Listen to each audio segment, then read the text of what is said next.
Raha ny amin'ny tany ataontsika fa tany efa mandroso, tany manan-katao dia efa voafehitra reo valanaretina io teo aloha satria tamin'izany andro zany dia voara-maso tsara ny fanaovana ny vaksiny, tsisy ny antsoina hoe perdu de vue na hoe ny tsy hita satria rindrina indray nisy mivalanaretina an'sio tamin'ny firenena afrikanina maromaro dia nefa noho ny fifandraisan'izao tontolo zao, noho ny fisian'ny fifandraisana amin'ny avion zay voyage ataontsika hoe fotoana vitsy de vitsy dia tsy mahagaga raha lasa mifindra any amin'ireo tonga any amin'ireo firenena ireo indray ny valanaretin'ny kitrotra.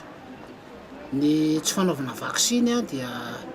tokony hanao vaksiny daholo, tsy ny tany mahantra rery ny tokony hanao vaksiny fa na ny any amin'ireo firenena efa mandroso reo ary dia tokony hanao vaksiny. Ny toetr'andro indray mahavitsy ny olona voan'ny kitrotra any amin'zareo dia ny fanaovan'ny zareo vaksiny teo aloha ary ataontsika hoe malady tafiditra tao anatin'ny malady rara, aretina rara efa tsy nieritreretina hisy tany amin'zareo intsony reo fa nefa mbola misy fa azo isana amin'ny ratsan-tanana fa lasa nirongatra ilay izy tato ato satria nahoana ny be dia be ry zareo no mivezivezy makany amin'ny firenena zay hoe zone endémique na rougeole. Be dia be ny olona avy any amin'ny firenena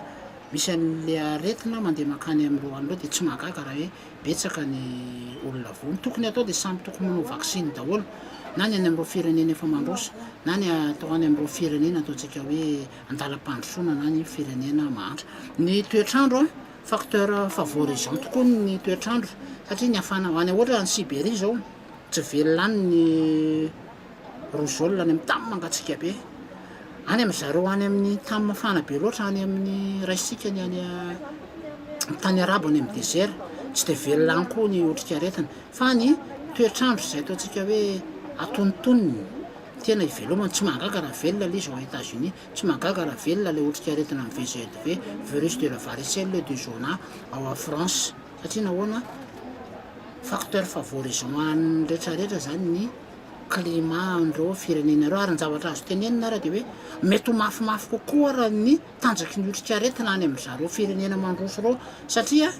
efa diso sophistiqué loatra dia lasa misy ny antsoina hoe mutation, miova endrika indray ilay otrikaretina dia lasa matanjaka kokoa ny otrikaretina manafika ny zareo any noho ny manafika ny any amin'ny tany andalam-pandrosoana ohatra amin'ny Madagasikara. Zay zany zavatra azo tenenina manodidina ny hoe tanjaky ny virus na rougeole eo amin'ny any amin'ny tany mandroso sy amin'ny tany andalam-pandrosoana. Ino docteur, ino ke mety mahatonga an'ilay hoe botsimotsy magnodidy be dia mangateta be dia hisotro rano ilay olona dia noana be dia aveo maty rehefa voan'ilay rougeole io. Zay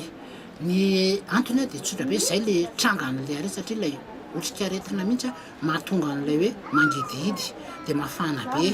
dia mamay be dia lasa mikohoka lava dia rehefa aveo ilay izy lasa tsy mety misotro rano ilay olona, lasa tsy lasa malaikomana dia rehefa le malaikomana ilay olona dia lasa tsy misotro rano dia lasa déshydraté dia mety tonga any amin'ny fahafatesana raha toa ka tsy misotro rano sy tsy voatsabo ao anatin'ny fotoana aingana.